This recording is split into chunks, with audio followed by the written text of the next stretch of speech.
Hello students, अस्सलाम वालेकुम। उम्मीद है आप सब खैरियत से होंगे। स्टूडेंट्स, आज मैं फ़र्स्ट ईयर मैथमेटिक्स या सेकेंड ईयर मैथमेटिक्स का लेक्चर अपलोड नहीं कर रहा। आज मैं आप तमाम स्टूडेंट्स को जो कि फ़र्स्ट ईयर और सेकेंड ईयर मैथमेटिक्स एग्ज़ाम में अपेयर हो रहे हैं इस साल यानी कि 2022 में, उनका मैथ का पेपर, जो न्यू पेपर स्कीम, जो न्यू पेपर सेटिंग आई है, जैसा कि आपको स्क्रीन के ऊपर नज़र आ रहा है, paper setting scheme for annual 2022 examination subject mathematics paper 1 and 2। तो आज मैं आपको इस स्कीम के बारे में बताऊंगा कि पिछले साल क्या था और इस साल क्या है, चेंज क्या है।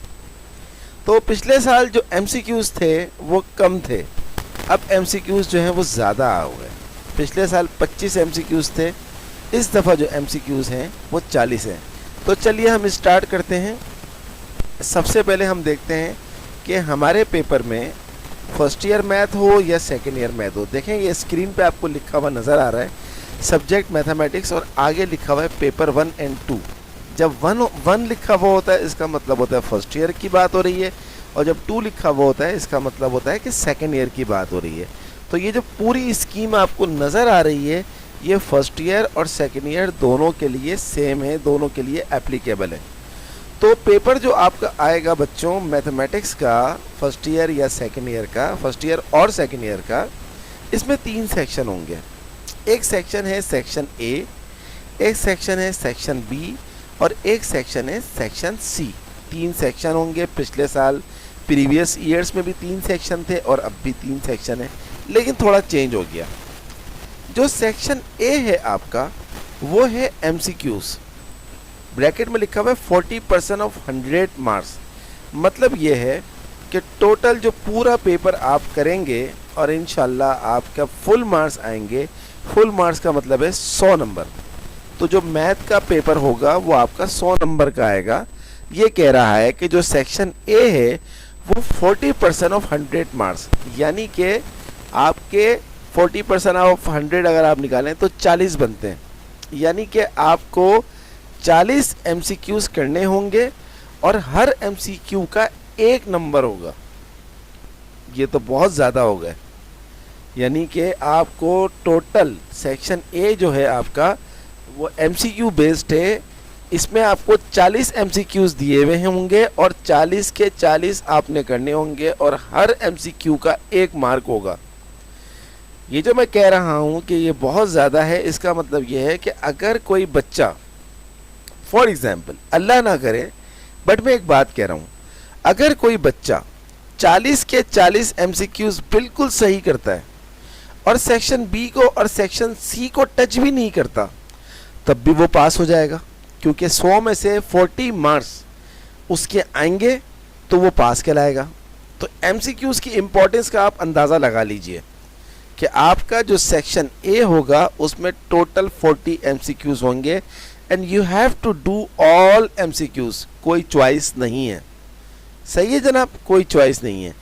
MCQ के बारे में थोड़ी सी इन्फॉर्मेशन मैं और दूंगा, पहले मैं सेक्शन बी की तरफ जाता हूँ। तो उम्मीद है फर्स्ट ईयर और सेकेंड ईयर के जो स्टूडेंट्स हैं वो समझ गए होंगे कि इस दफ़ा जो 2022 में पेपर आ रहा है उसमें सेक्शन ए जो होगा उसमें 40 MCQs होंगे और हर MCQ का 1 नंबर होगा, यानी कि 40 MCQ के 40 मार्क्स। तो जनाब 100 मार्क के पेपर में से 40 मार्क्स तो आपके MCQs ले गए। अब बचे कितने मार्क्स? अब बचे 60 नंबर, 60 मार्क्स। अब हम आते हैं सेक्शन बी की तरफ। तो सेक्शन ए की हेडिंग क्या थी? MCQs। और सेक्शन बी की हेडिंग क्या है? Short answer questions. और आगे देखें ब्रैकेट में क्या लिखा हुआ है? 40 ऑफ 100, 40% ऑफ 100, यानी कि जो सेक्शन बी होगा आपका वो भी 40 नंबर का होगा, जिसमें आपको शॉर्ट आंसर क्वेश्चंस दिए हुए होंगे। और इसमें आपको टोटल कितने दिए हुए होंगे? 15 सवाल टोटल जो गिवन होंगे। देखें लिखा हुआ है आपके सामने स्क्रीन पे, टोटल होंगे 15 क्वेश्चन, 15 सवाल। And you have to attempt 10 questions. आपको 15 में से कोई से भी 10 करने होंगे, जो आपको इजी लगें, जो आपको आसान लगें, जो आपको बहुत अच्छे आते हों। अटेम्प्ट 10 क्वेश्चंस और आगे ब्रैकेट में लिखा हुआ है कि 10 इंटू 4 40 मार्क्स, यानी कि आपको 10 सवाल करने हैं और एक सवाल जो है वो 4 नंबर का है, यानी कि आपको अगर आप 10 सवाल करेंगे तो आपको 10 4 जा 40 मार्क्स मिल जाएंगे, यानी कि 40 मार्क्स के हो गए एमसीक्यूज और 40 मार्क्स के हो गए आपके section B short answers question.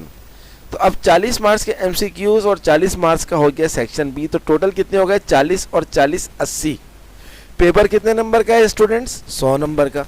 तो 100 में से 80 मार्क्स तो चले गए, अब बचे 20 मार्क्स। 20 मार्क्स में आपका जो है सेक्शन सी, जिसकी हेडिंग क्या होती है? डिटेल्ड आंसर क्वेश्चंस, यानी कि लॉन्ग क्वेश्चंस। ये होगा 20% ऑफ 100, यानी कि 20 नंबर का आपका जो होगा वो ये सेक्शन सी होगा। अब इसमें होगा क्या? आपको 3 सवाल दिए जाएंगे, जैसा कि आपको स्क्रीन पे नजर आ रहा है, गिवन 3 क्वेश्चंस, और आगे क्या लिखा हुआ है? To attempt 2 questions. आपको 3 में से कोई से भी 2 सवाल करने होंगे जो आपको अच्छे लगे, लेकिन पूरे पूरे सवाल। ये नहीं होगा कि आप जो है वो एक पार्ट किसी में से कर लें और एक पार्ट किसी में से कर लें और एक पार्ट किसी में से कर लें और बोलें कि सर हमने तो 2 सवाल इस तरह कर लिए। नहीं, you have to attempt full length questions, यानी कि अगर आप एक सवाल नंबर अगर 9 है मिसाल के तौर पर और आप 9 कर रहे हैं तो 9 के सारे पार्ट्स करने होंगे। तो 3 क्वेश्चंस होंगे, 3 डिटेल क्वेश्चंस होंगे, 3 में से आपको कोई से भी 2 करने होंगे और एक क्वेश्चन जो होगा वो 10 मार्क्स का होगा। तो कितने होगा ये? 10 2 जा 2 क्वेश्चंस करेंगे, 10 2 जा 20 मार्क्स। और क्या लिखा है? ईच क्वेश्चन कैरी 10 मार्क्स, तो 10 नंबर का एक सवाल होगा। तो टोटल मार्क्स आपके कितने हो जाएंगे? नीचे लिखा हुआ है सबसे नीचे, सेक्शन ए 40 नंबर का, सेक्शन बी 40 नंबर का, सेक्शन सी 20 नंबर का। 40 और 40 80, 80 और 20 100। तो ये 100 नंबर का आपका पेपर होगा और इंशाल्लाह मुझे उम्मीद है आप सबके 100 में से 100 आएंगे। अब मैं आपको, ये तो आप पूरा स्कीम समझ गए अच्छी तरह से, मैंने बार बार इसको इसीलिए रिपीट किया है कि आप इसको बार बार अच्छी तरह से समझ लें। अब हम बात करते हैं थोड़ा सा कि हाउ टू डू पेपर किया किस तरह जाए। देखें, अब आपके सामने सबसे पहले आएगा सेक्शन ए आपको दिया जाएगा एमसीक्यूज। अब बच्चे एक बहुत बड़ी मिस्टेक करते हैं, चाहे वो फर्स्ट ईयर के हों चाहे वो सेकेंड ईयर के हों, उस पर लिखा हुआ होता है पेपर के ऊपर कि भाई आपको एमसीक्यूज को अपनी आंसर शीट पे लिखने की ज़रूरत नहीं है। बच्चे क्या करते हैं, वो पूरा एमसीक्यूज का जो पेपर है वो उठा के उसको छापते हैं अपनी आंसर शीट के ऊपर और फिर उसमें से आप सर्किल बनाते हैं। तो ये तो आपके लिए बहुत बड़ी तबाही है, आपका सारा टाइम उस एमसीक्यूज को कॉपी करने में लग जाएगा। आपने कुछ भी नहीं करना है, आपको एमसीक्यूज का जो पेपर आने पर जो एमसीक्यूज नंबर 1 का आंसर होगा आप सिर्फ आंसर लिखेंगे, 2 का आंसर जो होगा आप सिर्फ 2 का आंसर लिखेंगे। हर एमसीक्यू के अंदर 4 ऑप्शन होते हैं, आपका 4 में से जो एक एमसीक्यू सही होगा आपने सिर्फ वो लिखना है कॉपी में। बेटा आप इसको कभी भी इस तरह नहीं करिएगा कि आप पूरा पेपर छाप रहे हैं। पता नहीं बच्चों की क्या साइकी है कि वो समझते हैं कि पेपर हम पूरा लिखेंगे तो टीचर को समझ में आएगा। नहीं, बल्कि टीचर को गुस्सा आता है। टीचर बोलता है यार ये मैं क्या, मेरे सामने कॉपी आ गई है पूरे एमसीक्यूज लिखे में, टीचर का टाइम ज़्यादा लगता है कॉपी चेक करने में।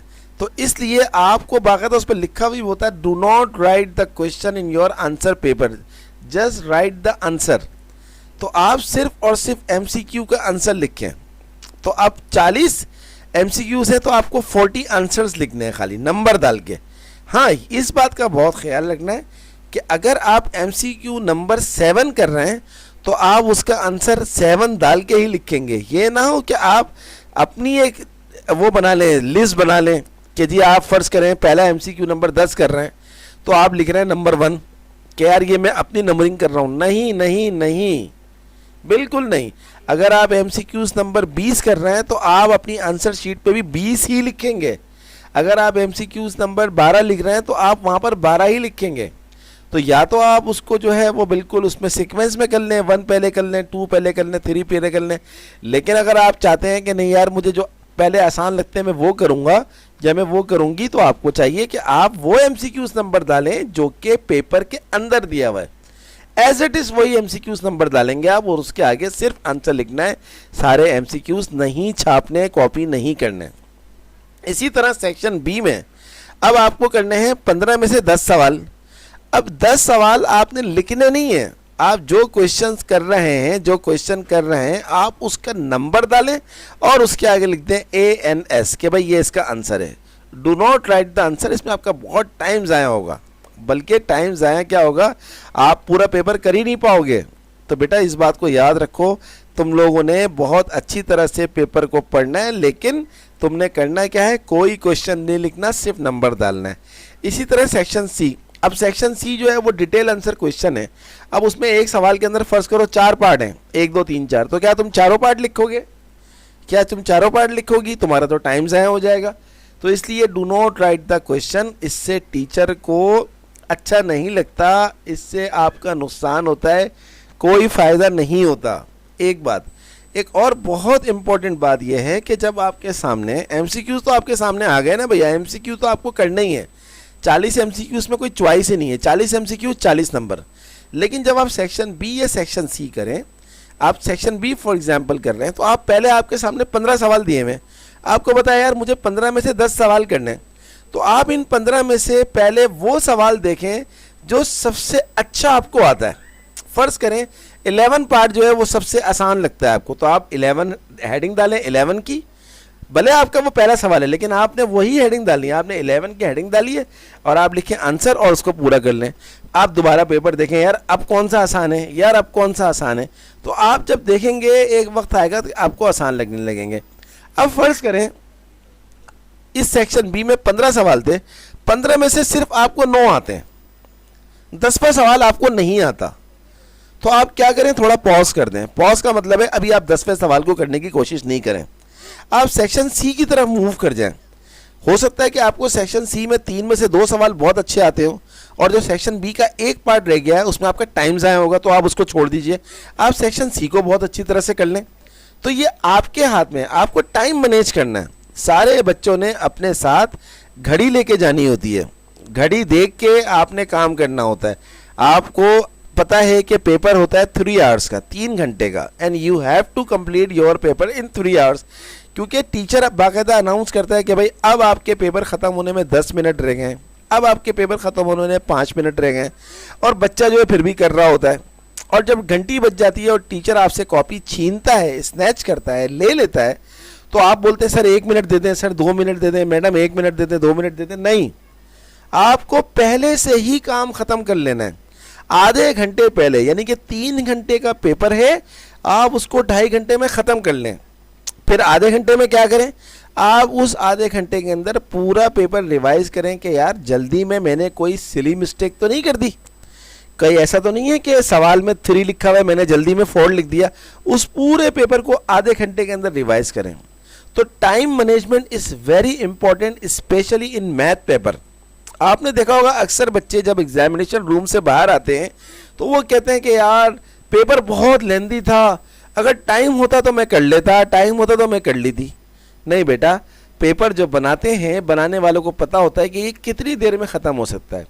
2 वजूहात होती हैं आपका पेपर पूरा कंप्लीट नहीं होता। पहली वजह तो ये होती है कि आपके कॉन्सेप्ट इतने स्ट्रांग नहीं होते, आप जो है वो जल्दी में जो है वो जल्दी के चक्कर में ख़त्म कर देते हैं और आपको सवाल समझ में नहीं आता। दूसरा मिस्टेक जो होती है वो वही होती है जो मैंने आपको बताया है कि आप एमसीक्यूज पूरे कॉपी कर रहे हैं, आप सेक्शन बी पूरा कॉपी कर रहे हैं, आप सेक्शन सी पूरा कॉपी कर रहे हैं।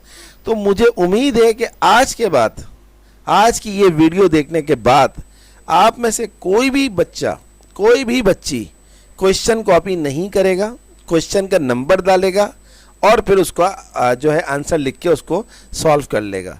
तो इंशाल्लाह मुझे उम्मीद है कि आप तमाम बच्चों के मैथ में, चाहे वो फर्स्ट ईयर के हों चाहे वो सेकेंड ईयर के हों, एक दफ़ा फिर बता रहा हूँ कि ये जो पूरी स्कीम है ये फर्स्ट ईयर और सेकेंड ईयर दोनों के लिए सेम स्कीम है।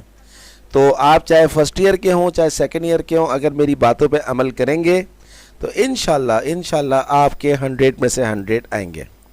मेरी सेकेंड ईयर की तमाम वीडियोस अपलोड हो चुकी हैं, पूरी बुक अपलोड हो गई है, 10 ईयर्स अपलोड कर चुका हूँ लास्ट ईयर, मॉडल पेपर भी सॉल्व कर चुका हूँ, वो भी लास्ट ईयर मैंने अपलोड कर दिया था।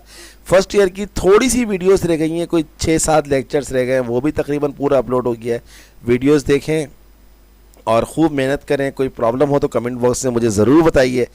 पेपर सेटिंग स्कीम मैंने आपको बता दी है। पेपर सेटिंग स्कीम के अलावा बाकी सारी चीज़ उसी तरह है जिस तरह लास्ट ईयर थी। सेक्शन बी में जो है वही उसी तरह हेडिंग होगी, अलजबरा की, ट्रिग्नोमेट्री की सारी सेटिंग वही होगी, सेकेंड ईयर की वही सेटिंग होगी सारी, लेकिन एमसीक्यूज़ जो हैं वो बढ़ गए हैं। और सेक्शन बी में की जो है वो क्वेश्चंस आपके सामने है, सेक्शन सी के क्वेश्चंस आपके सामने हैं। तो इस स्कीम को बहुत अच्छी तरह से याद रखिएगा, इसकी रोशनी में आप जो है वो पढ़ाई करिएगा। और एमसीक्यूज़ की प्रिपरेशन कैसे होगी? पहली बात, 10 ईयर्स के सारे एमसीक्यूज़ आप सॉल्व करें, सारे 10 ईयर्स के हों, 25 ईयर्स के हों, सारे एमसीक्यूज़ सॉल्व करें। दूसरी बात, आप अपनी बुक का हर चैप्टर का, हर एक्सरसाइज का हर क्वेश्चन करें। तो जब आप हर क्वेश्चन कर लेंगे तो आपके एमसीक्यूज़ की प्रिपरेशन खुद ब खुद हो जाएगी। तो मुझे उम्मीद है कि आज की वीडियो आप तमाम बच्चों के लिए, तमाम बच्चियों के लिए बहुत ज़्यादा यूज़फुल होगी। अगर आपको मेरी वीडियो पसंद आई है, मेरी वीडियो अच्छी लगी है, तो आप मेरे चैनल को ज़रूर सब्सक्राइब कीजिएगा और बेल आइकन को प्रेस करिएगा कि जैसे ही मेरा अगला लेक्चर अपलोड हो उसका नोटिफिकेशन आपको मिल जाए। और देखें, मेरी वीडियोस को सिर्फ लाइक ना करें, बल्कि ये स्पेशली ये वाली वीडियो तो तमाम अपने स्टूडेंट्स को, तमाम अपने दोस्तों को, अपने कोलीग्स को, क्लास फेलोज़ को शेयर करें और उनसे कहें कि यार ये आगे भी शेयर करो, ताकि सबको पता लग जाए कि paper setting scheme for annual 2022 जो इस साल पेपर आ रहा है वो स्कीम कैसी होगी। तो student, math with sir Asim की जानिब से आप तमाम बच्चों को अल्लाह हाफिज़।